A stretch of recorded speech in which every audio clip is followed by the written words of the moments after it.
के महीने में इंडियन स्टार्टअप्स के लिए बुरी खबर सामने आई। इंडियन इकोनॉमी से एक भी नया यूनिकॉर्न देखने को नहीं मिला, जबकि पिछले साल हर महीने इंडिया से एक नया यूनिकॉर्न निकला था। यूनिकॉर्न यानी ऐसा स्टार्टअप जिसकी वैल्यूएशन $1 बिलियन या उससे ज्यादा की हो। रिपोर्ट्स के मुताबिक इंडियन स्टार्टअप्स में इन्वेस्टमेंट पिछले साल के मुकाबले 15% कम हो चुकी है। इस वजह से इंडियन स्टार्टअप्स 2022 में 12,000 एम्प्लॉयज को फायर कर चुके हैं। ये तब था जब इंडिया में अनएम्प्लॉयमेंट की सिचुएशन ऑलरेडी बहुत खराब चल रही है। 2018 में यूपी पुलिस में मैसेंजर की पोस्ट के लिए रिक्रूटमेंट अनाउंस किया गया। इस पोस्ट के लिए एजुकेशनल क्वालिफिकेशन क्लास 5th पास सेट की गई थी। 62 वैकेंसीज के लिए 1 लाख से ज्यादा लोगों ने अप्लाई किया, लेकिन हैरानी की बात तो यह है कि इसमें से 3700 PhD holders, 28,000 post graduates, 50,000 graduates इस सूची में शामिल हैं। ये किस्सा जीता जागता उदाहरण है इंडिया में अनएम्प्लॉयड यूथ की डेस्परेशन का। इसी तरह रिसेंटली मध्य प्रदेश में 15 लो स्किल्ड गवर्नमेंट जॉब्स के लिए 10,000 से ज्यादा जॉबलेस यंग लोग अपीयर हुए। इसमें से ज्यादातर लोग इन जॉब्स के लिए ओवर क्वालिफाइड थे, including post graduates, engineers, MBAs और कुछ ऐसे लोग जो जज और सिविल सर्वेंट जैसे कोवेटेड पोस्ट के लिए तैयार कर रहे थे। एक एस्पिरेंट ने कहा कि सिचुएशन इतनी खराब है कि कई बार बुक खरीदने लायक भी पैसे नहीं होते हैं। इसीलिए उन्होंने सोचा कि अनएम्प्लॉयड रहने से अच्छा है कि कम से कम लो लेवल गवर्नमेंट जॉब ही मिल जाएगी। दोस्तों, ये और ऐसी बहुत सी स्ट्रगल की कहानियां रोज हमारे देश में देखने को मिलती हैं। अनएम्प्लॉयमेंट आज देश के सबसे बड़े प्रॉब्लम्स में से एक है और कोविड पैंडेमिक के बाद से इस प्रॉब्लम में सिर्फ इजाफा ही हुआ है। Centre for monitoring Indian economy के अनुसार कोविड की सेकेंड वेव के पीक के बीच अप्रैल 2021 के महीने में 70 लाख से ज्यादा नौकरियां चली गई। साथ ही ऑक्सफैम के डेटा के अनुसार पैंडेमिक के दौरान इंडिया में 84% हाउस होल्ड्स ने इनकम में डिक्लाइन एक्सपीरियंस किया। आज पोस्ट पैंडेमिक सिचुएशन में ये जॉब्स अपने पुराने लेवल तक रिकवर नहीं हो पाए हैं। इनफॉर्मल और डेली वेज एम्प्लॉयमेंट तो छोड़िए, CMIE के अनुसार इवन सैलरीड जॉब्स श्रिंक हो चुके हैं। बहुत सी फर्म्स ने पैंडेमिक के बहाने अपनी कॉस्ट रिड्यूस करने के लिए अपनी वर्कफोर्स ट्रिम कर ली है। आज पैंडेमिक के बैकफुट पे जाने और वैक्सीनेशन नंबर्स में इंप्रूवमेंट होने के बाद भी अनएम्प्लॉयमेंट की सिचुएशन में डिटोरेशन ही देखने को मिल रहा है। आने वाले दिन जॉब एस्पिरेंट्स के लिए तो टफ होने ही वाले हैं, लेकिन एम्प्लॉयड लोगों के लिए अपनी नौकरी बचाना भी मुश्किल हो सकता है। दोस्तों, आज इस वीडियो में हम बात करेंगे देश की एम्प्लॉयमेंट सिचुएशन की बिगड़ती हालत की। आपको बताएंगे कि क्या मेन रीजंस हैं जिनकी वजह से अक्रॉस सेक्टर्स ऑफ इकोनॉमी ज्यादातर लोगों की जॉब्स खतरे में हैं। साथ ही बात करेंगे कि गवर्नमेंट इस सिचुएशन को इंप्रूव करने के लिए क्या कदम उठा रही है। लेकिन दोस्तों, आगे बढ़ने से पहले मैं आपको बता दूं कि ये वीडियो UPSC मेंस के पर्सपेक्टिव से काफी इंपॉर्टेंट है और इस टॉपिक से जुड़े हुए सवाल मेंस के GS3 के पेपर में issues related to economic growth in India topic के अंदर पूछे जा सकते हैं। इसके बारे में हम वीडियो के अंत में और भी बात करेंगे, पर फिलहाल के लिए अपने डिस्कशन को हम आगे बढ़ाते हैं।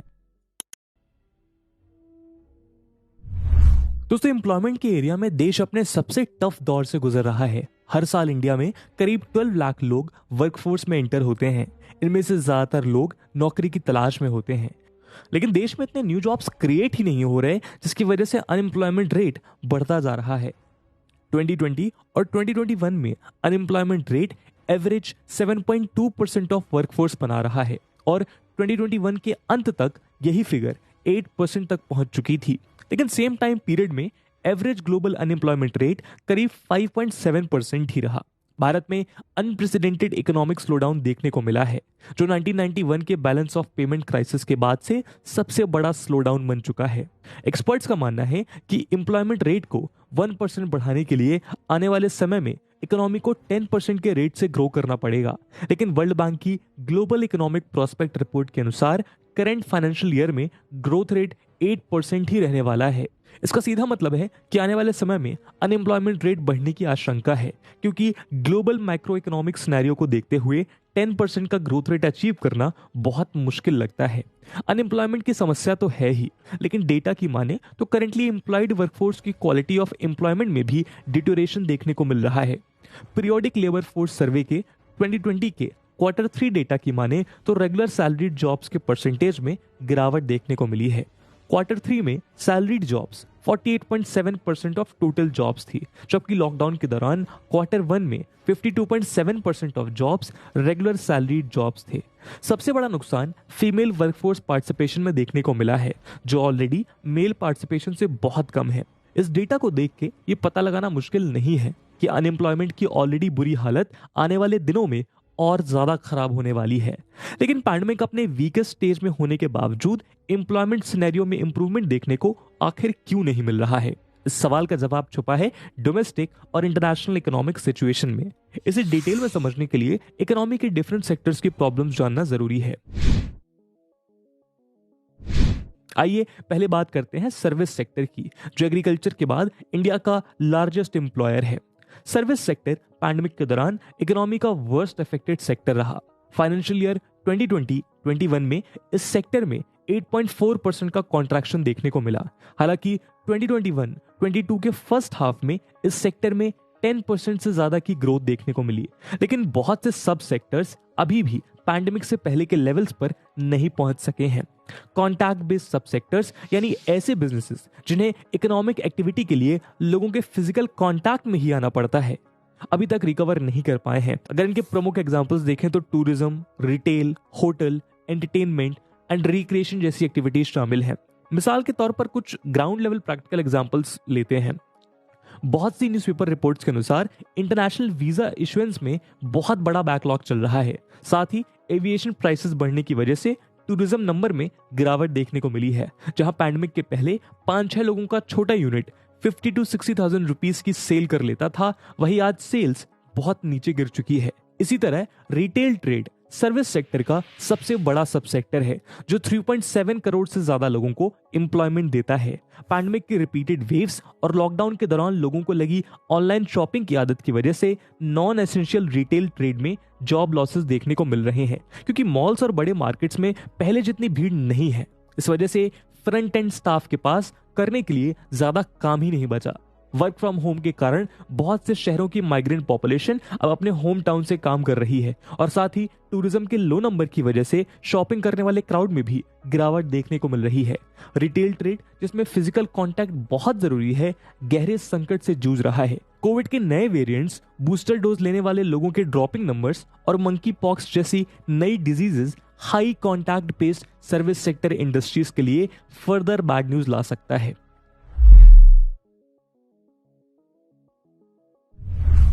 दोस्तों आगे बढ़ते हैं मैन्युफैक्चरिंग सेक्टर की तरफ, जो इंडिया में 5.64 करोड़ लोगों को एम्प्लॉय करता है।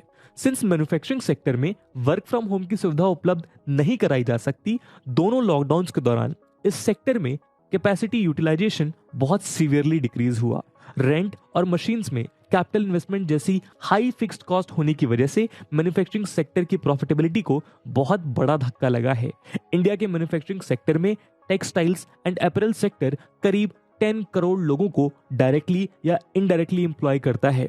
एग्रीकल्चर के बाद टेक्सटाइल इंडस्ट्री देश की सेकेंड लार्जेस्ट एम्प्लॉयमेंट जनरेटर है, लेकिन फॉलिंग डिमांड एंड एक्सपोर्ट्स की वजह से इस सेक्टर में बहुत से जॉब्स रिस्क पर हैं।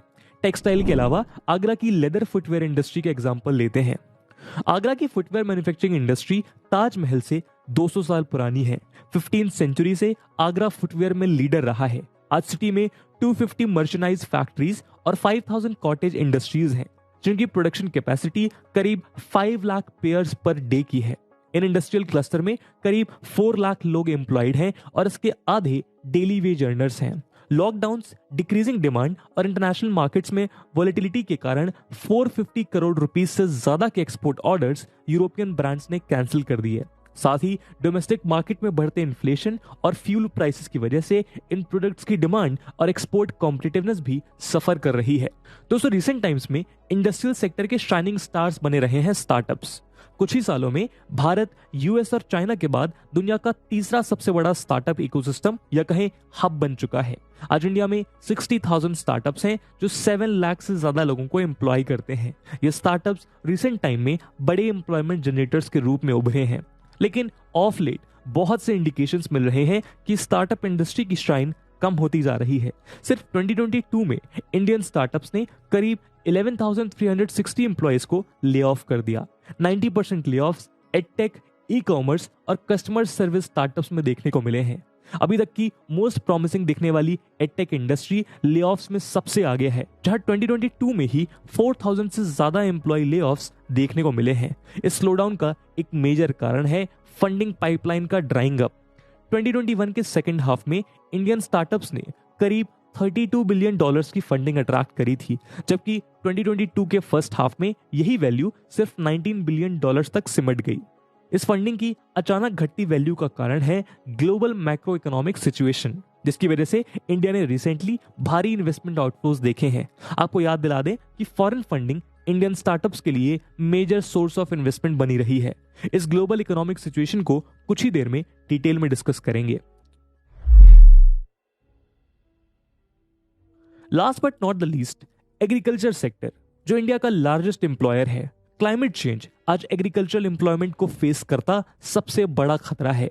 Inter governmental panel on climate change की रिपोर्ट के अनुसार टेम्परेचर्स में 1 से 2 डिग्री सेल्सियस के राइज की वजह से राइस प्रोडक्शन करीब 0.75 टन पर हेक्टेयर तक कम हो सकती है। साथ ही क्लाइमेट चेंज की वजह से मॉनसून में इरेगुलरिटीज देखने को मिल रही हैं। करेंटली उत्तर प्रदेश में 58% तक का मॉनसून डेफिसिट देखने को मिल रहा है, जो इंडिया का मेजर एग्रीकल्चरल स्टेट है, जबकि असम और गुजरात में बाढ़ के हालत बने हुए हैं।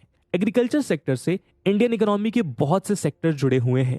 केमिकल और फर्टिलाइजर इंडस्ट्रीज अपने रेवेन्यू के लिए एग्रीकल्चरल सेक्टर की परफॉर्मेंस पर निर्भर करती है। साथ ही फूड बेस्ड इंडस्ट्रीज, फिर चाहे वो लेस चिप्स बनाने वाली पेप्सिको हो या स्टारबक्स और हल्दीराम जैसे हाई वैल्यू फूड प्रोडक्ट्स बनाने वाली कंपनीज, एग्रीकल्चरल ईल्ड कम होने से और इनपुट साइड सप्लाई शॉक्स की वजह से इन सब कंपनीज में एम्प्लॉयमेंट का भारी नुकसान हो सकता है। दोस्तों, हमने सेक्टर वाइज फैक्टर्स जाने जो इंडिया में अनएम्प्लॉयमेंट के खतरे को जारी रखने की तरफ इशारा कर रहे हैं, लेकिन कुछ ऐसे भी फैक्टर्स हैं जो हर सेक्टर में कॉमन है। दोस्तों, अनसर्टेन जॉब एनवायरनमेंट के लिए डोमेस्टिक फैक्टर्स ही नहीं बल्कि मैक्रो इकोनॉमिक फैक्टर्स भी रिस्पॉन्सिबल हैं, जिसकी बात हमने कुछ देर पहले ही की थी। कोविड के बाद दिए गए इकोनॉमिक स्टिमुलस की वजह से डेवलप्ड कंट्रीज में भी इन्फ्लेशन बहुत हाई लेवल्स पर पहुंच गया है।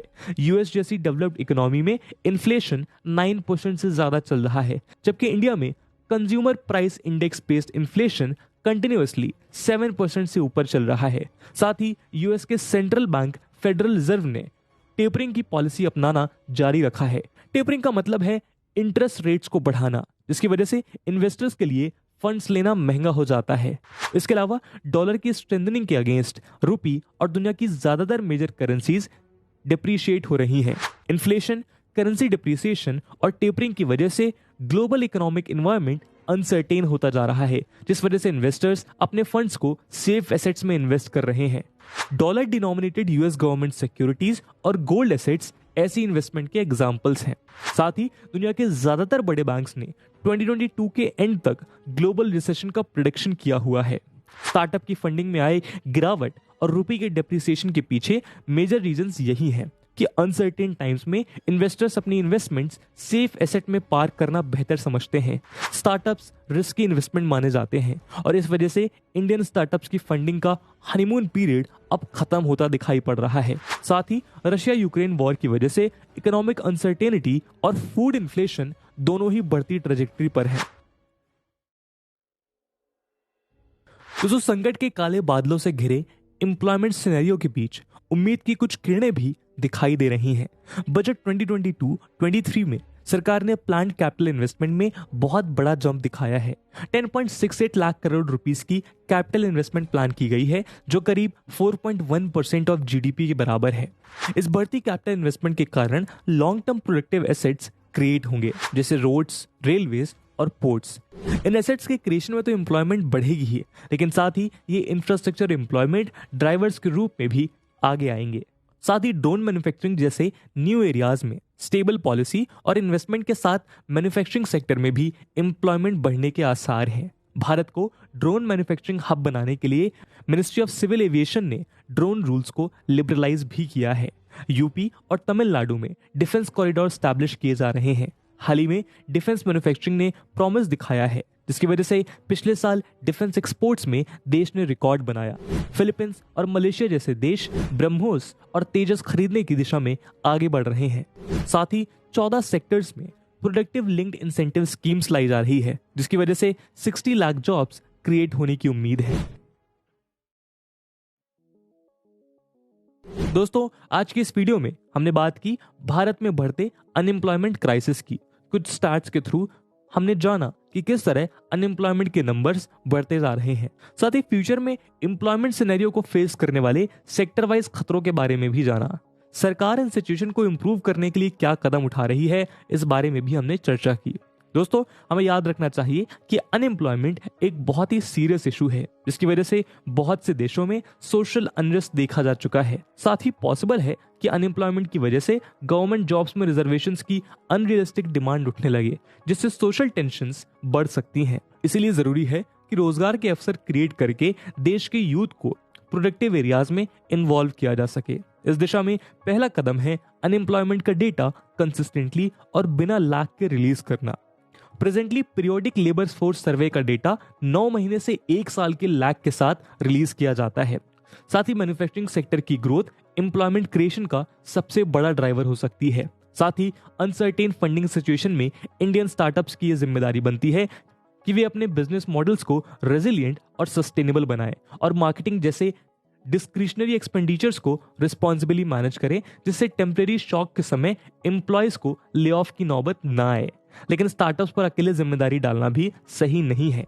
गवर्नमेंट को इन वैल्यूएबल एसेट्स को बचाने के लिए क्रेडिट सपोर्ट, लोन रिस्ट्रक्चरिंग और क्रेडिट गारंटीज के रूप में स्टेप इन करना ही पड़ेगा। साथ ही ऐसे मुश्किल समय में गवर्नमेंट को ऐसे सिग्नल्स अवॉइड करने चाहिए जिनसे प्राइवेट सेक्टर के लिए अनसर्टेनिटी और बढ़े। For example, recently social media intermediaries के लिए IT रूल्स नोटिफाई किए गए थे, जिनके तहत ऐसी कंपनीज को मैसेजेस के सोर्स आइडेंटिफाई करने पड़ेंगे। बहुत सी कंपनी सिग्नल कर चुकी हैं कि अगर ये रूल्स हटाए नहीं गए तो उन्हें इंडियन ऑपरेशंस को स्केल डाउन करना पड़ेगा, यानी मोर जॉब लॉसेस। उम्मीद है कि इंडियन गवर्नमेंट इन सभी विषयों पर ध्यान देगी और रेगुलेशन और इकोनॉमिक स्टेबिलिटी के बीच एक बैलेंस स्ट्राइक कर पाएगी। तो दोस्तों, आज के डिस्कशन के लिए इतना ही। और जैसा कि हमने वीडियो के पहले भाग में डिस्कस किया था कि इस वीडियो की इंपॉर्टेंस यूपीएससी मेंस में काफी ज्यादा है, और इसी इंपॉर्टेंस को देखते हुए एक सवाल हम आपके लिए छोड़कर जा रहे हैं, जिसको आपको कमेंट सेक्शन में आंसर करना है। And the question is, unemployment is a serious issue with social as well as economic repercussions for the nation. Discuss the threats posed by and the steps to counter this problem. And with this question, my friends, that's it for the video. I hope आपको video पसंद आई होगी, और अगर पसंद आई है तो अपने दोस्तों के साथ शेयर करना मत भूलिएगा। हम मिलते हैं अगले वीडियो में, तब तक के लिए जय हिंद, जय भारत।